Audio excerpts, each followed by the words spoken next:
Boa noite, Henrique, Vitória, Felipe, Manu, Amanda, Natália, Luísa, Pamela, Sarinha. Oi, meu amor, boa noite, boa noite. Gente, seguinte, como o nosso amigo Bola estava falando, nosso tempo é curtíssimo, muito curto mesmo.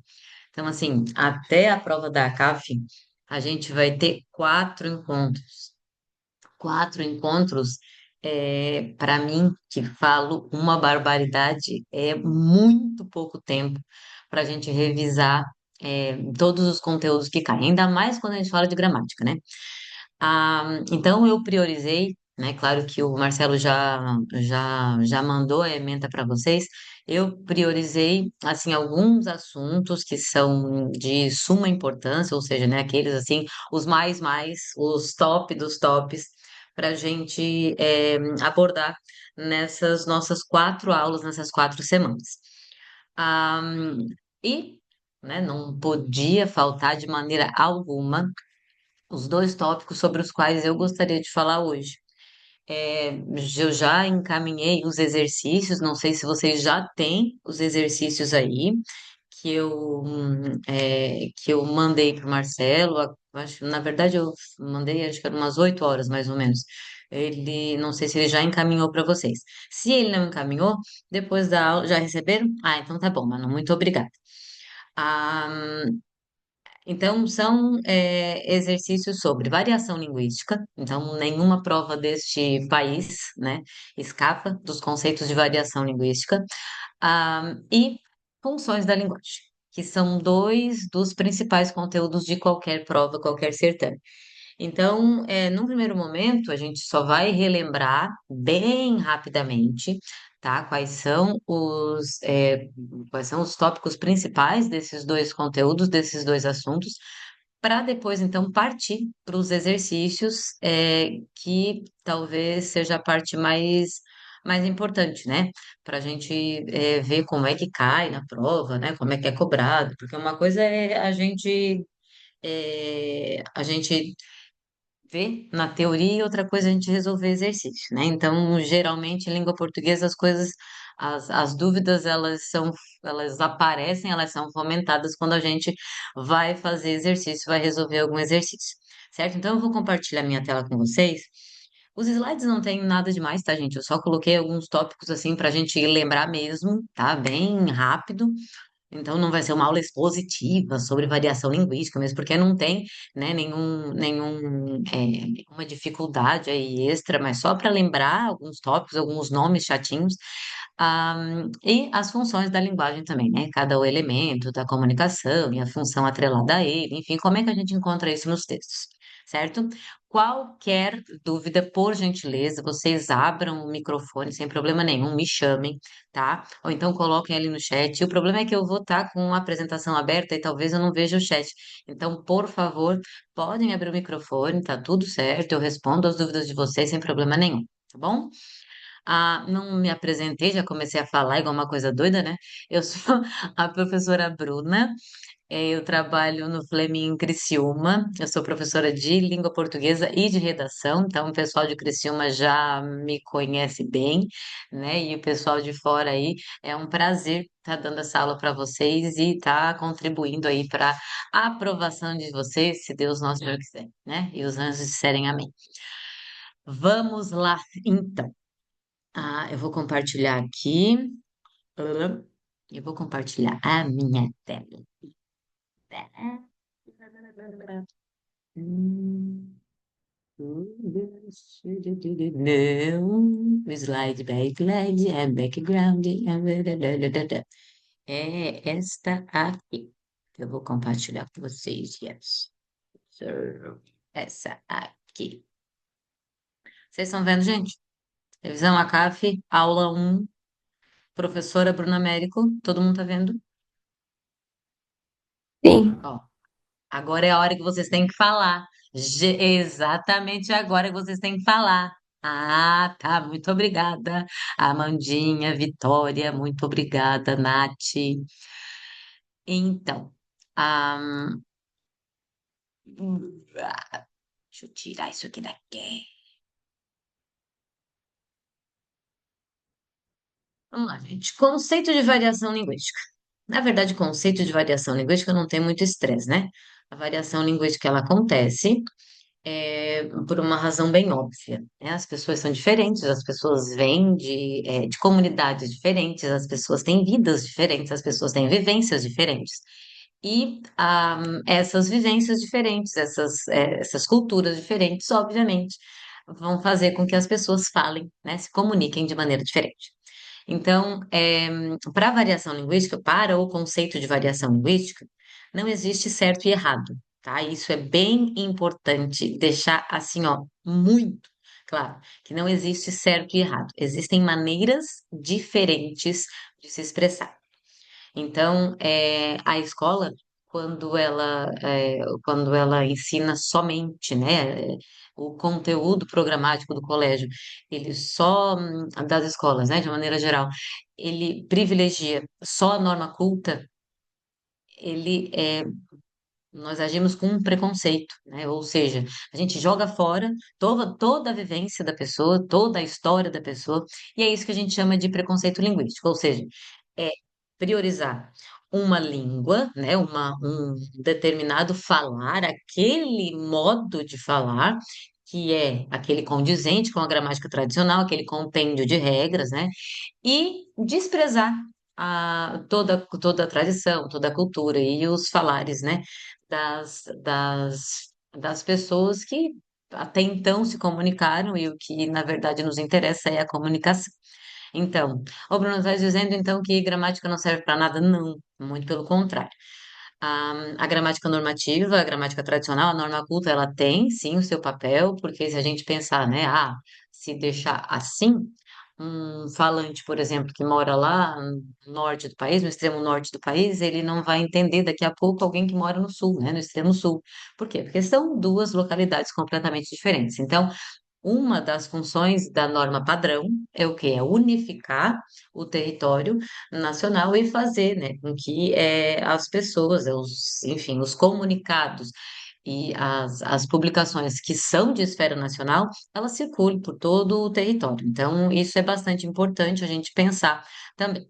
Só que o que a gente não pode fazer, o que não vou dizer condenado, mas assim, o que é bastante preconceituoso é a gente pensar que somente uma forma de falar, que é aquela prevista pela gramática normativa, é que é a única possível, né? A única que vale. Então, essa é a grande questão da sociolinguística variacionista, né? Que é o que estuda essa variação linguística. Em primeiro lugar, a gente precisa pensar o quê? Que a colonização no Brasil, ela foi, claro, né, iniciada pelos portugueses, quando chegaram aqui em 1500, mas existem vários povos aí que vieram para cá também. Então, já tinha os indígenas que estavam aqui, tem os próprios portugueses, né, que trouxeram o idioma para cá.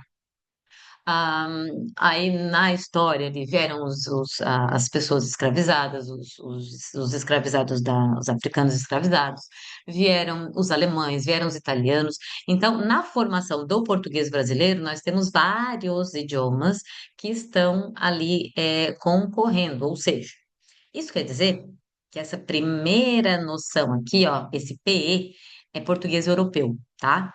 IPB, português brasileiro. Então, a primeira coisa que a gente precisa desconstruir é o quê? Essa unidade linguística, ou seja, esse mito da unidade linguística. Que os 9 países que falam língua portuguesa falam exatamente a mesma coisa, que isso não pode ser verdade. Nós vivemos no Brasil, do lado de cá do Oceano Atlântico, e os portugueses vivem do lado de lá, do Oceano Atlântico. Tem uma imensidão, né, de água aí nos separando, vocês vieram da aula de geografia agora. Isso é outra cultura, é um outro povo. Então, a primeira desconstrução que a gente precisa fazer é justamente a diferença que existe entre o português europeu e o português brasileiro. Então, e isso ocorre por razões óbvias. A variação linguística, ou seja, esses diferentes tipos, né, de falar, elas são motivadas por 4 razões, e essas 4 razões precisam estar bem claras para vocês. Uma delas é a razão geográfica, né, ou regional, ou seja, dependendo da localidade do falante, ele vai ter um comportamento linguístico diferente. E isso também acontece em relação ao português brasileiro e português europeu. Então, se nós pegarmos, né, se a gente se deparar com uma questão que fala a respeito de, e tem uma questão na lista de exercícios, que fala de português brasileiro em relação ao português europeu, é sim uma variação geográfica. Aí tem esses nomes feios aí, é, que na CAF não costuma cobrar muito, tá? Mas já vi em prova, então eu resolvi colocar aqui no slide. Que fala, né, variação geográfica, regional, ou então variação diatópica. Diatópica é um outro nome que se dá para essa variação regional. Então, um exemplo de variação regional seriam os sotaques, né? Que a nossa maneira de abrir vogal, fechar vogal, né? Ah, sotaque, né? Os nordestinos falam sotaque, nós aqui do sul falamos sotaque. Então, ou então as diferenças lexicais mesmo, né? Que a gente chama aqui laranja crava, ou então bergamota. Aí vai um pouquinho mais para cima, as pessoas chamam, né? De tangerina, ou então mimosa para laranja crava, enfim. O cacetinho, o pão francês, o pão de trigo, o pão d'água, enfim. Todas essas questões que levam em conta a região do falante são motivadas pela variação, né? Pela variação regional. Então, é um dos fatores que motivam aí essas diferentes formas de falar, de se expressar. Outra razão é a história, ou seja, a diacronia, por isso que a gente chama de variação diacrônica, porque a língua também muda com o tempo. O nosso você, nosso pronome, que hoje é pessoal, já foi pronome de tratamento, e lá nas antigas, lá em mil e alguma coisa, ah, era vossa mercê. Né? E a língua foi mudando, a língua foi evoluindo, porque a língua é um mecanismo vivo e toda língua viva ela muda. Ah, era vossa mercê, hoje é você. E daí, se a gente conversar com um paulista, por exemplo, a paulista vai até comer esse vô, né? Vai falar só C.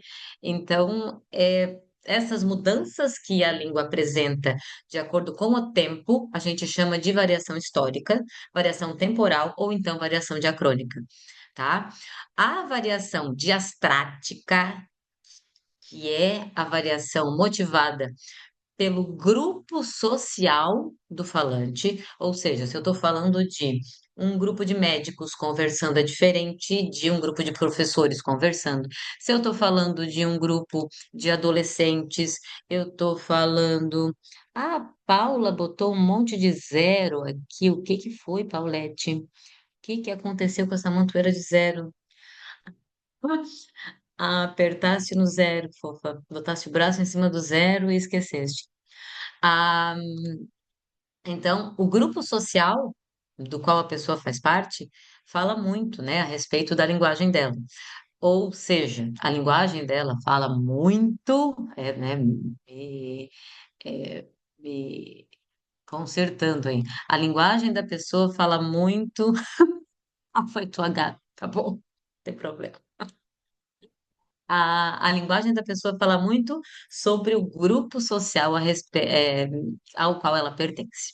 Então, se a gente conversar com um surfista, ou com um grupo de surfistas, por exemplo, eles têm as gírias, né, comuns a esse grupo social. Se a gente conversar com vários skatistas também, se a gente conversar com vários ciclistas também, se a gente conversar com. Ou seja, a gente, dependendo do grupo social, e esse grupo social pode ser por faixa etária, pode ser por profissão, pode ser por classe social, pode ser, ou seja, qualquer característica, né, que una pessoas, é, se, se caracteriza, né, se mostra aí como um grupo social. E a linguagem, por si só, ela é um mecanismo de inclusão ou de exclusão. Ou seja, se eu quero pertencer a um determinado grupo social, o que é que eu vou fazer? Primeira coisa, gente, é se apropriar da linguagem daquele grupo social. Então, isso é muito importante quando a gente se dá conta, né, e quando a gente percebe esses mecanismos todos, né, e como a língua funciona. uma ênfase bastante grande às gírias, tá? As gírias que são de determinados grupos e aos jargões. Quando a palavra jargão ela é mencionada em textos, quando ela é mencionada em questões, jargão quer dizer alguma coisa representativa da profissão. Então, se a gente pensa em juridiquês, por exemplo, ou qualquer coisa, né, relativa à área jurídica, nós estamos falando de jargões técnicos da área jurídica. Então, os jargões têm a ver com as profissões. E gíria com grupos sociais específicos, mais voltados à juventude. Não quero dizer que os velhotes, né? Os velhotes, eu me incluo nos velhotes, também não possam usar gíria, tá? Mas geralmente são utilizadas por jovens, tá? Por pessoas mais jovens.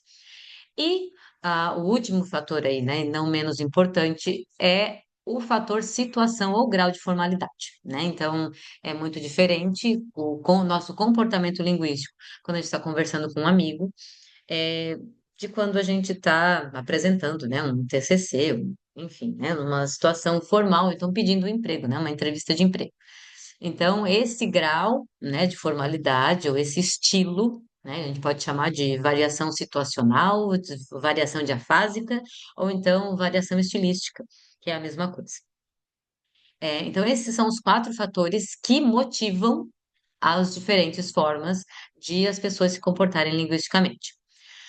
O problema é que não são só os fatores, a gente tem também os níveis agora gramaticais, os níveis de análise linguística em que essas variações elas podem acontecer.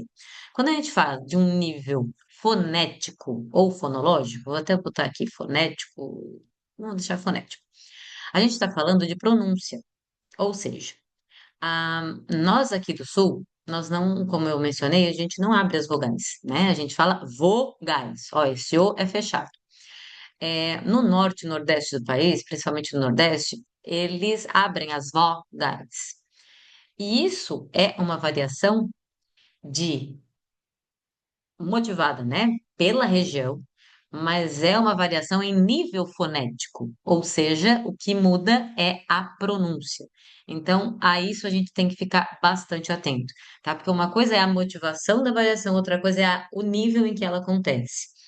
Quando a gente pensa em variação no nível, e os sotaques também entram aqui, tá? Então, aquela fala mais o X, né? O chiado do carioca, o chiado do florianopolitano, do manezinho, isso tudo são variações geográficas de nível fonético. Então, é importante a gente estar atento a esses níveis de variação. No nível ortográfico, se a gente pensar, por exemplo, é, a- o trema. O trema caiu lá no Acordo Ortográfico de 2009, que entrou em vigor em 2016. 16 não, 2012, desculpa, 2012. Ah, o trema, aquele sinal diacrítico que falava que a gente precisava pronunciar, né, o U depois de G ou depois de Q, do tipo a palavra tranquilo, né, que era grafada com trema antes, e hoje não tem mais o tal do trema. É, essa evolução da língua, ou seja, essa mudança de cair o trema, ou então os acentos, né, de geleia, jiboia, ideia, que ainda hoje a gente percebe em alguns escritos, né, alguns textos mais antigos e não são mais grafados dessa maneira, são variações motivadas pelo tempo, só que em qual nível? Nível ortográfico. Então, mexeu na escrita. É isso que a gente precisa perceber. Uma coisa é a motivação, outra coisa é o nível em que essa variação ocorre. Quando a gente pensa em variação do nível morfológico, morfológico mexe com o quê? Com a palavra, com a estrutura da palavra. Então, se nós pensarmos, por exemplo, que a palavra é, pneumático, que vocês eu acho que nem sabem o que é. Quando a palavra pneu, né, o nosso pneu de carro, pneu de bicicleta, apareceu na língua portuguesa, apareceu como pneumático. Então, eu vou trocar os quatro pneumáticos do meu carro. Hoje ninguém mais fala pneumático. E hoje é dicionarizada a palavra pneu. O que que aconteceu? Existiu uma parte da palavra que vazou, ou seja, ninguém mais fala pneumático, a palavra mudou para pneu. A, a doença, né? O sarampo. O sarampo, uma vez, era sarampão o nome da doença, quando apareceu no Brasil. Sarampão, sarampão, sarampão. Em função de as pessoas associarem a terminação da palavra sarampão ao aumentativo de substantivos, né? Garrafa, garrafão, as pessoas começaram a falar sarampo só, porque imaginavam que sarampão era aumentativo de sarampo.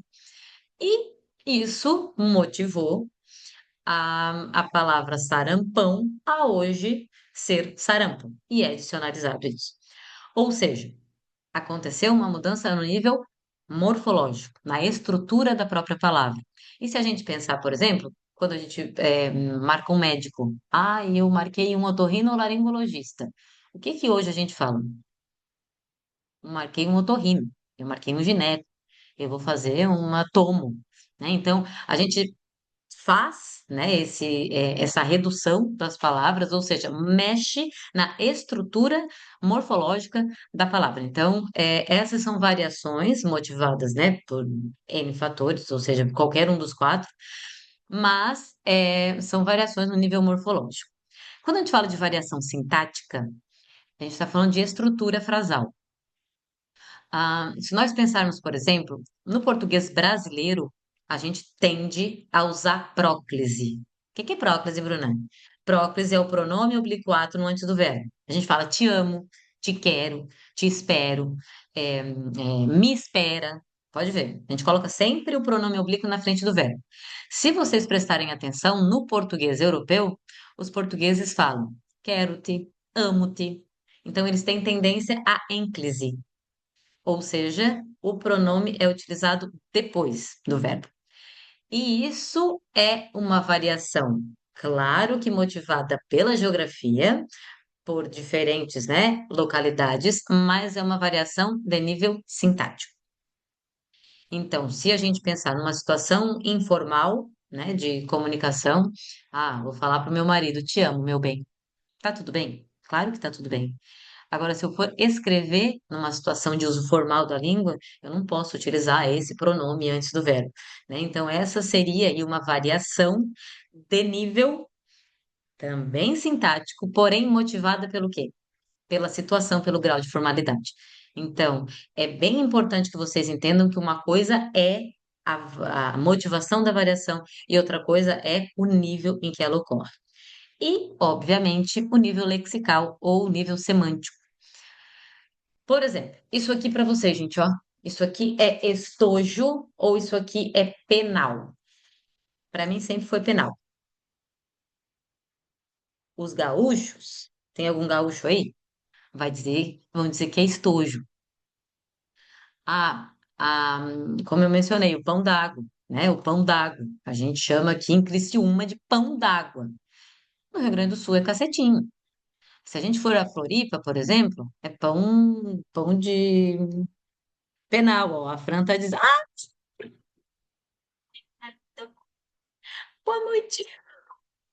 Gente, se a gente for para Floripa, por exemplo, eles vão chamar de pão de sal, ou então pão, né, pão de sal, pão francês. Então, exatamente o mesmo referente no mundo. Pão de trigo, verdade, é esse aí que eu estava tentando, verdade, pão de trigo. Desculpa, Fran. Pão de trigo. Então tem vários nomes para a mesma coisa. Pão de trigo, pão de sal, pão francês, pão d'água, cacetinho.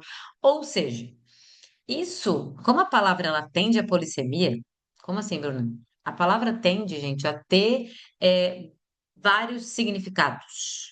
Então, ou o mesmo referente ter vários significantes. Então, essa variação é bastante a minha irmã aqui agitando no WhatsApp, falando seja. Essa variação ela é bastante comum, né? E existe uma forma certa, uma forma errada? Não, não existe. Não tem nada de errado e nada de certo. O que existe é variação. Então, é isso que a gente precisa entender. Tem uma forma certa? Tem uma forma errada? Não. O que importa é a comunicação. No entanto, é necessário que seja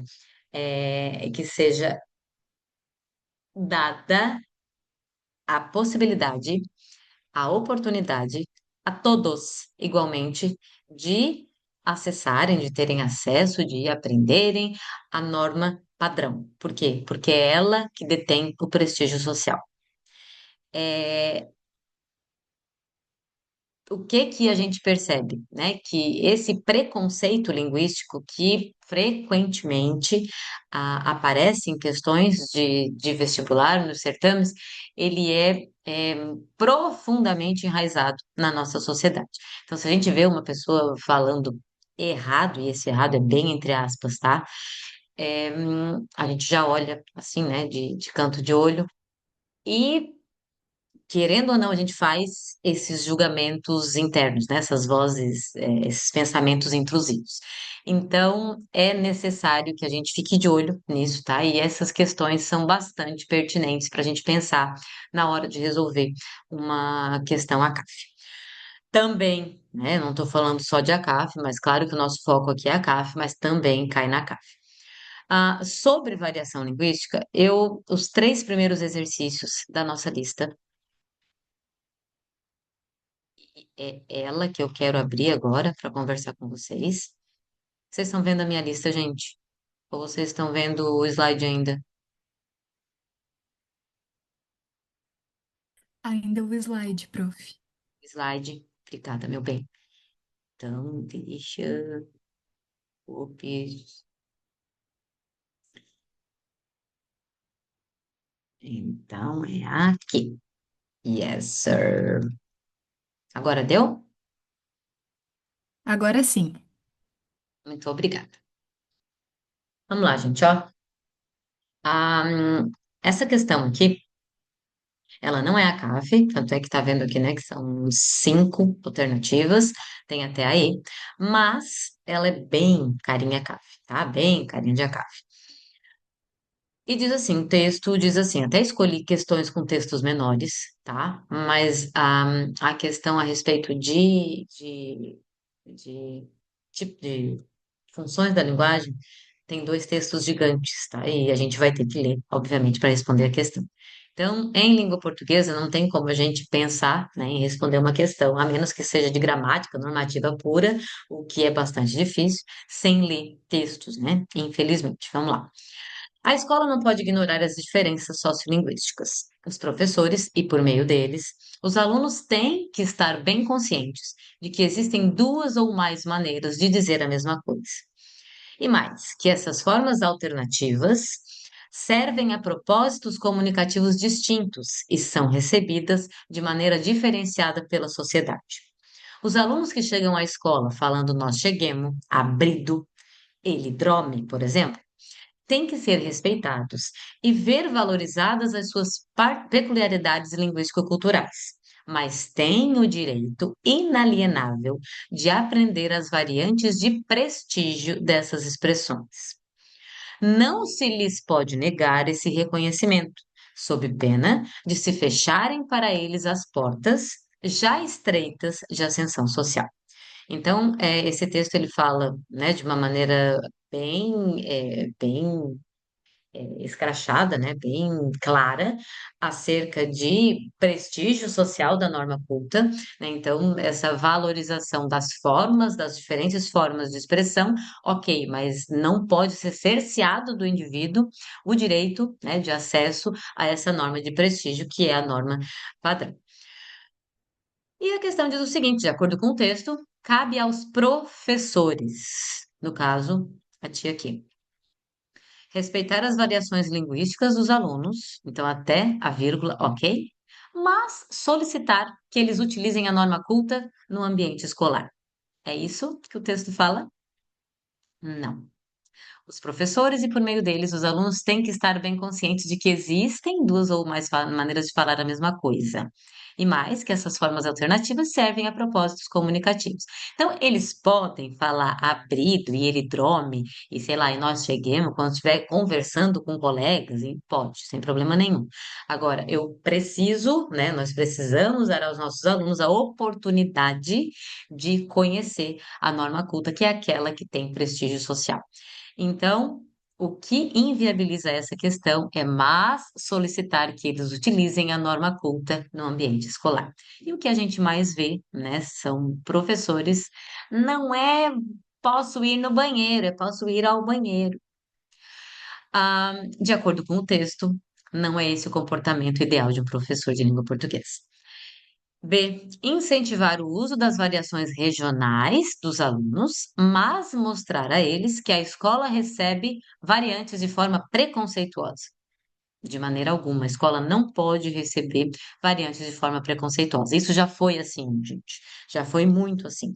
É, foi, né, a discussão a respeito de variação linguística, ela entrou na escola a partir dos anos 2000. Então, isso não faz muito tempo, né? Faz 26 anos, pelo amor de Deus, faz 26 anos.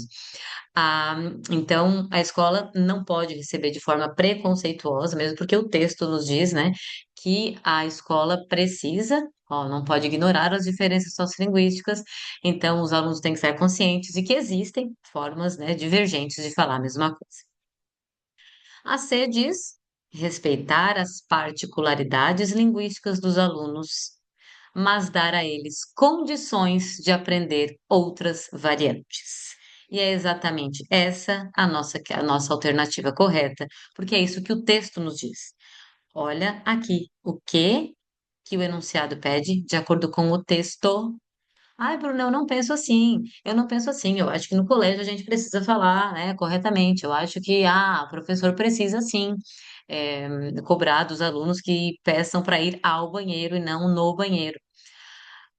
O importante não é o que a gente pensa. O importante para resolver a questão e para passar no vestibular é obedecer ao enunciado da questão. E o enunciado nos pede para responder de acordo com o texto, o que que os professores devem fazer. Então, a nossa alternativa correta é a letra C. A D nos diz mostrar aos alunos que eles podem cometer erros em relação ao uso de verbos. Na verdade, não fala nada de verbos, né? Ahn, mas que isso pode ser prejudicial à ascensão social. Não é isso que o texto nos diz. Ensinar aos alunos a norma padrão da língua, mas permitir que eles cometam erros para não serem excluídos pela sociedade. Não é isso que o texto nos diz, principalmente, né, em relação ao papel dos professores de se permitir que eles cometam erros para não serem excluídos da sociedade. O texto não fala a respeito disso. Tranquilo, gente? Até aqui tudo bem? Tudo sob controle? Meu Deus, como eu falo, Senhor, socorro. Pera, foi. O Luan, tadinho. Ah, então, só para vocês saberem, eu mandei a lista de exercícios sem o gabarito, tá? Mas essa aqui que eu estou mostrando para vocês tem o gabarito comentado embaixo. Então, a lista de vocês está sem gabarito e logo em seguida, depois da aula, eu já mando a, a lista com o gabarito comentado, tá bom? Por quê? Porque eu, nos meus sonhos de adolescente, no meu mundo cor-de-rosa, pensei, né, que eu iria dar conta de resolver os 8 exercícios com vocês, mas obviamente não vai dar tempo. Tranquilo, pessoinhas? Então a gente vai lá.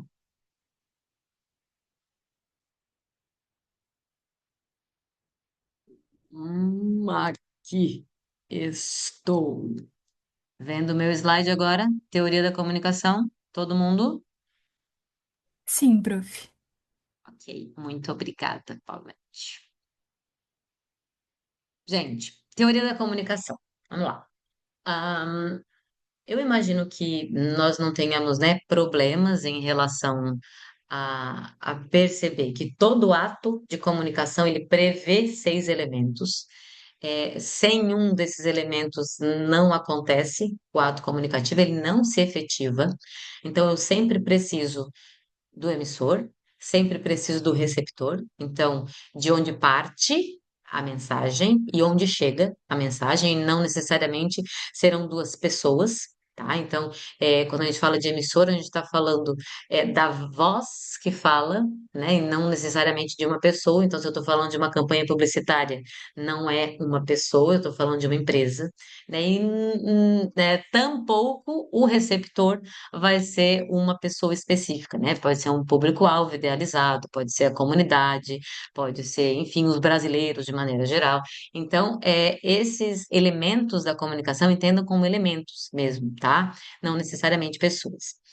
Ah, além de emissor e receptor, ou, né, locutor e interlocutor, ou autor e leitor, ou enfim, né, os dois polos aí, né, do ato de comunicação.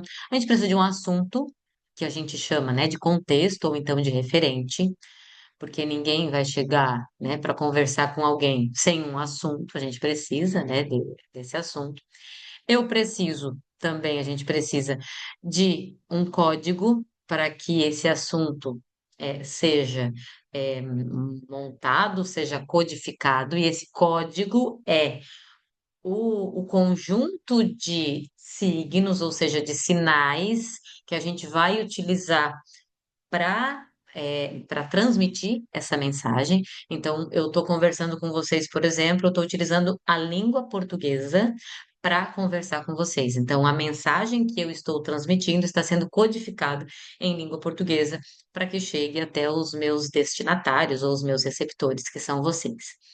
Ah, a gente tem aí também o canal de comunicação, que é muito importante, porque não basta eu ter o emissor, o receptor, ter o assunto, ter o código, né, que eu vou utilizar para montar a mensagem sem este canal de comunicação. Então, se não houvesse internet, por exemplo, o nosso ato comunicativo não aconteceria.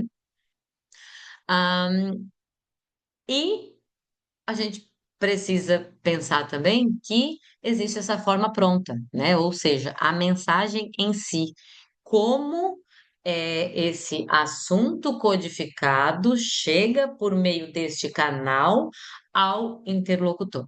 Então, estes são os 6 elementos do ato de comunicação. Mas o que de fato cai em prova, o que de fato é cobrado em prova, são as funções da linguagem, ou seja, pensem em funções da linguagem como se as funções fossem a intenção maior do emissor. Ou seja, o que que esse emissor pretende colocar em evidência? Ele quer colocar o próprio eu, ou seja, né, quer chamar atenção para ele mesmo. Ele quer chamar atenção, colocar o foco do ato de comunicação no receptor. Ele quer chamar atenção para o assunto, para o referente, para o contexto, ou seja, né, aqueles textos em que o que prevalece é a informação. Ele quer chamar atenção para o próprio código, ou seja, um texto falando a respeito da própria língua portuguesa, ou então uma crônica falando a respeito do ato de produzir uma crônica, ou então é um poema falando a respeito do fazer artístico, ou então uma tela em que o próprio desenho está pintando uma outra tela, ou seja, o próprio personagem, né? Ali pintado, está pintando uma outra tela. A gente coloca aí em evidência o código que está sendo utilizado, ou se é o canal de comunicação que está sendo testado. Por exemplo, se eu pergunto para vocês, né, reiteradamente, gente, vocês estão vendo o meu slide? Gente, vocês estão entendendo? Gente, vocês estão. O que que eu estou fazendo, gente? Eu estou testando o canal de comunicação com vocês. Então, o que está em evidência aí é o canal, exatamente neste momento, né? É o canal de comunicação. Se o canal de comunicação está em evidência, a gente tem função fática. Então, cada um dos elementos do ato comunicativo tem a função de linguagem, correspondente. Então, se a gente tem o ato de comunicação centrado no emissor, função emotiva. Se a gente tem o ato de comunicação centrado no receptor, função conativa.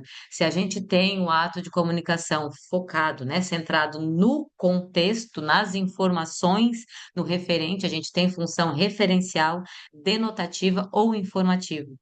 Se a gente tem o ato de comunicação centrado no código, um texto falando a respeito de texto, um poema falando a respeito do poema, uma crônica falando a respeito da crônica.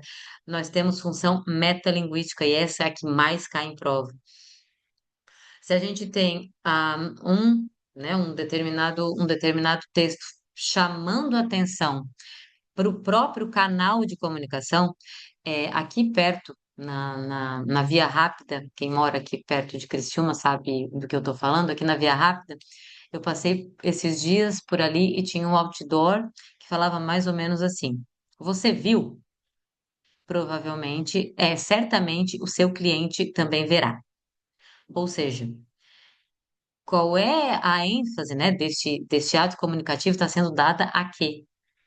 Ao outdoor, que é o canal de comunicação. Então, a gente tem aí a função fática como uma das funções predominantes nesse ato comunicativo. Então, isso é bem importante. E se a gente tem o trabalho com a mensagem, ou seja, quando a gente olha para aquele texto e percebe assim, ó, meu Deus, o cara pensou muito para fazer isso. Nossa, o cara pensou demais. O cara é bom ou seja, é esse prazer estético, a gente chama de prazer estético, né? Quando a gente pensa no trabalho com a elaboração da mensagem.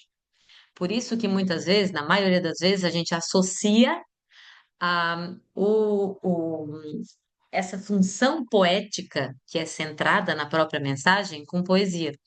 Por quê? Porque a poesia tem toda a métrica, tem rima, então cada palavra é pensada, né, pelo menos, né, nas formas mais clássicas, cada palavra é pensada para colocar no lugar exato em que ela está. Então é esse trabalho com a mensagem que chama atenção.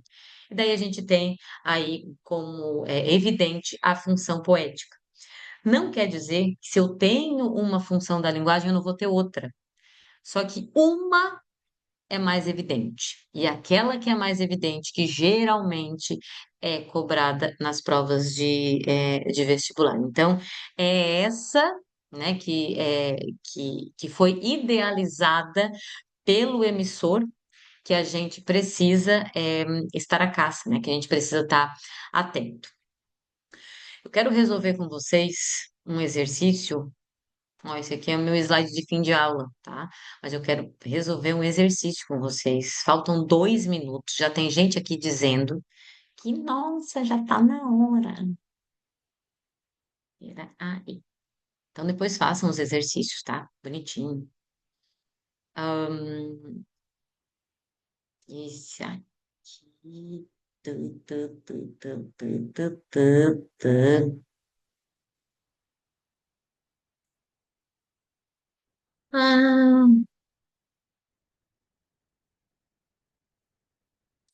é sério que acaba 21h50? A aula acaba 21h50? Não é às 10. Eu jurava que era às 10, gente. Tá, desculpa. Ahn,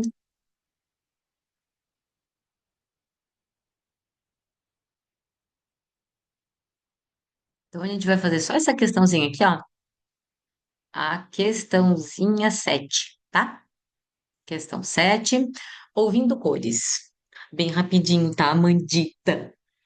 É 21h50, que horror. Ai, também, gente, o que que vocês vão fazer agora? Para, vocês têm vestibular daqui a um mês. E vocês querem dormir. Pra que dormir? Cobiça. Dorme, dorme depois das 11. Tá. Definida como contaminação dos sentidos, a sinestesia não é doença, mas um fenômeno sensorial quase sempre acompanhado de memória e criatividade excepcionais. Quando escrevo uma equação na lousa, vejo os números e as letras de cor diferente e me pergunto: que diabos meus alunos veem? Gente, esse veem não tem mais acento, tá? Esse texto aqui, ele deve ter sido escrito antes do acordo ortográfico, né? Ou pelo menos antes da obrigatoriedade de colocá-lo em prática. A frase é do americano Richard Feynman, Nobel de Física, em 1965. Ele faz parte de um grupo de pessoas para os quais o número 2 pode ser amarelo. A palavra carro tem gosto de geleia de morango e a nota Fá evoca a imagem de um círculo, por exemplo. Essas são algumas das experiências sensoriais que povoam o cotidiano das pessoas com sinestesia. E aqui vai uma dica, né, sobre sinestesia. Sinestesia, mistura de sentidos, é uma figura de linguagem. Pode aparecer na prova também. São sensações difíceis de imaginar, mas tremendamente reais para quem as vive, tanto que os sinestésicos pensam que todas as pessoas têm as mesmas percepções. Elas raramente sabem que são dotadas de uma característica particular, mas não tardam muito a descobrir sua memória prodigiosa e seu extraordinário potencial criativo. Estima-se que o fenômeno atinja uma em cada 300 pessoas. A sinestesia é um fenômeno de contaminação dos sentidos em que um único estímulo, visual, auditivo, olfativo ou tátil, pode desencadear a percepção de dois eventos sensoriais diferentes e simultâneos. Olha só que legal. Outros enxergam em cor uma letra do alfabeto escrita com tinta preta. Não se trata de um transtorno temporário na maioria dos casos, ainda que haja algumas raríssimas exceções. Por isso, um dos principais critérios para o diagnóstico da sinestesia é sua estabilidade ao longo do tempo. Geralmente, a associação entre estímulo e percepção ocorre apenas em um sentido. Quem vê a cor vermelha, imaginária, toda vez que ouve nota dó, real, não escuta a mesma nota imaginária quando vê uma coisa vermelha real. Muito interessante o texto, inclusive. No trecho, quando escrevo uma equação na lousa, vejo os números e as letras de cor diferente e me pergunto: que diabos os meus alunos veem? Qual a função da linguagem enfatizada? Gente, se o emissor está chamando a atenção para ele, olha só, quando eu escrevo uma equação, eu vejo isso e aquilo. Aí eu pergunto para mim mesmo, o que está em evidência aí são os sentimentos, as sensações do próprio locutor, ou seja, do próprio autor do texto, da voz que fala no texto. Então, o que que a gente tem em evidência aí? Função emotiva, portanto, letra B. Vou dizer para vocês que eu queria, assim, umas algumas horas de aula, porque eu não falei nem um décimo daquilo que eu queria falar. Não está na tela o exercício, Nath, mas é o exercício 7, tá? Por que que não é metalinguística, Amandinha? Vamos lá. Ah, olha só, metalinguística, deixa eu compartilhar de novo aqui. Metalinguística é quando a gente tem o código falando a respeito do próprio código. Aqui a gente não vê, revisão ACAF. Aqui. Vocês estão vendo agora?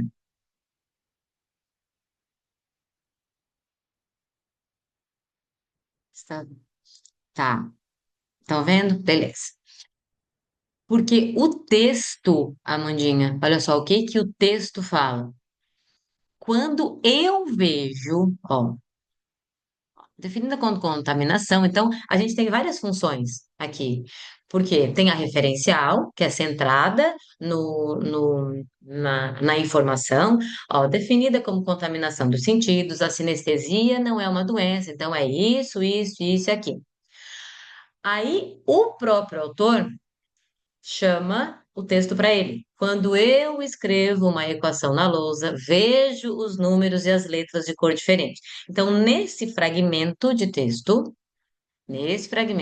e é isso que o enunciado nos pede, então tem que estar muito atento ao enunciado. Ó, no trecho.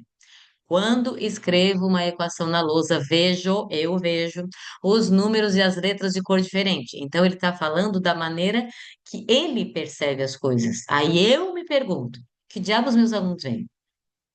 Então, é nesse trecho especificamente que a gente vê função emotiva. Tranquilo? Então, o que nos leva à letra B é o enunciado, tá? Então fiquem muito atentos ao enunciado, porque se a gente pensar no texto como um todo, ele tem várias funções ali, tá? Tem várias. Ele começa com função referencial, inclusive, né? Definindo o que é aí a sinestesia. Mas naquele trecho especificamente a gente tem função emotiva, beleza? Tranquilo? Na semana que vem, a gente fala a respeito de tipologias e gêneros textuais, uma coisa bem corriqueira na ACAF também, tá? E a gente se vê, né, às 21h10 da semana que vem. Se houver alguma dúvida em relação aos exercícios, por gentileza, podem me mandar mensagem sem problema nenhum. Eu vou colocar o meu, imagina, eu vou colocar o meu telefone, tá? Ali no chat, 988368354. E se houver alguma dúvida em relação aos exercícios, podem me mandar mensagem que eu respondo sem problema nenhum. Tranquilo? Beijo, beijo, beijo. Boa noite. Durmam com Deus. Deus abençoe. Beijo, beijo, beijo. Até semana que vem. Beijo, beijo, beijo.